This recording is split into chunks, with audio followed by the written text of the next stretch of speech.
The Happy Lion by Louise Fatio. Pictures by Roger Duvoisin.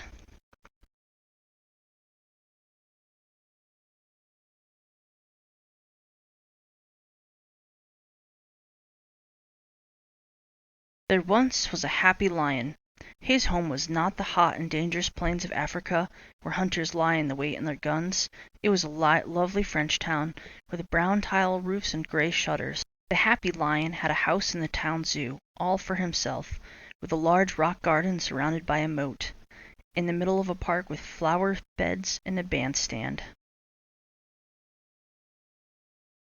Early every morning, Francis, the keeper's son, stopped on his way to school to say, "Bonjour, Happy Lion."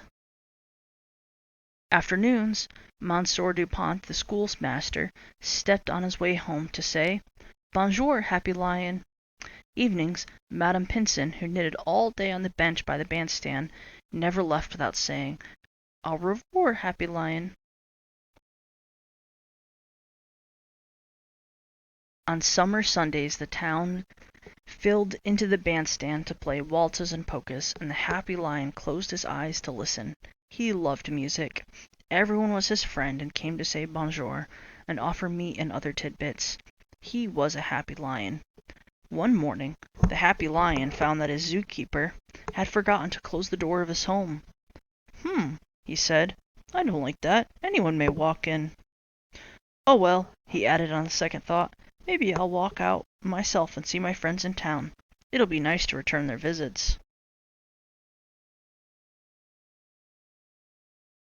So the happy lion walked out into the park and said, "Bonjour, my friends," to the busy sparrows. "Bonjour, happy lion," answered the busy sparrows. And he said, "Bonjour, my friend," to the quick red squirrel, who sat on his tail and bit into a walnut. "Bonjour, happy lion," said the red squirrel, hardly looking up.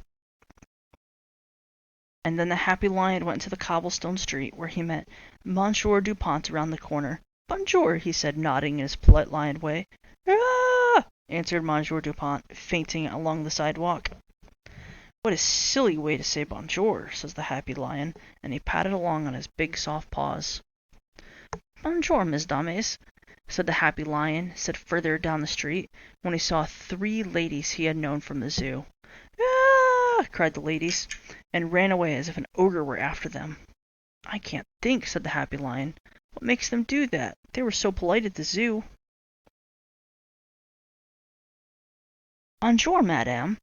The happy lion nodded again, when he caught up with Madame Pinson across the grocery store. "Ooh la la!" cried Madame Pincer, and she threw her shopping bag of full vegetables into the lion's face. "Achoo!" sneezed the lion. "People in this town are foolish, as I began to see." Now the lion began to hear the joyous sounds of a military march. He turned the next corner, and there was the town band marching down the street. Between 2 lines of people, rat-a-tat-a-tum, rat-a-tat-a, boom, boom. Before the lion could even nod and say bonjour, the music became screams and yells. "Ah!" What a hubbub!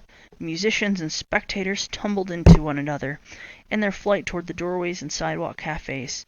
Soon the street was empty and silent.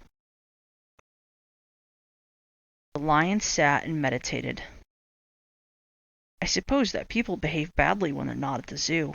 And then he got up and he went on his stroll in search of a friend, who would not faint or scream or run away.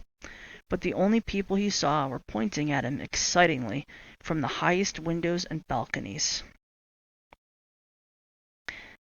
Now what was this noise that the lion had heard? Toot! Toot! went the noise. Hoo! Hoo! Too! Hoo! More and more noisy. "It must be the wind," said the lion, "unless it's the monkeys from the zoo, all of them out taking a stroll." All of a sudden a big red fire truck burst out into a side street, and came to a stop not too far from the lion. Then a big van came backing up the other side of him with its back door wide open. The lion sat very quietly, for he did not want to miss what was going to happen. The fireman got off the fire engine and advanced very, very slowly towards the lion. pulling their big fire hose along. Very slowly they came closer and closer, and the fire hose crawled on the long snake longer and longer. Suddenly, behind the lion, a little voice cried, "Bonjour, Happy Lion!" It was Francis, the keeper's son, on his way home from school. He had seen the lion and had come running to him. The lion was so very happy to meet a friend who would say bonjour, and he forgot all about the firemen. And he never found out what they were going to do, because Francis put his hand on the lion's great mane and said, "Let's walk back to the park together." "Yes, let's," purred the happy lion. So Francis and the happy lion walked to the park. The firemen followed behind in the fire engine, and the people on the balconies and the high windows shouted at last, "Bonjour, Happy Lion!" From then on, the happy lion got the best tidbits the town had saved for him. But if he opened his door, he would not wish to go out visiting again. He was happier to sit in his rock garden on the other side of the moat. Monsieur Dupont, Madame Pinston, and all of his friends came again, like polite and sensible people, to say, "Bonjour, Happy Lion." But he was the happiest when he saw Francis walk through the park every afternoon on his way home from school. Then he switched his tail for joy, for Francis always remained his dearest friend. The end.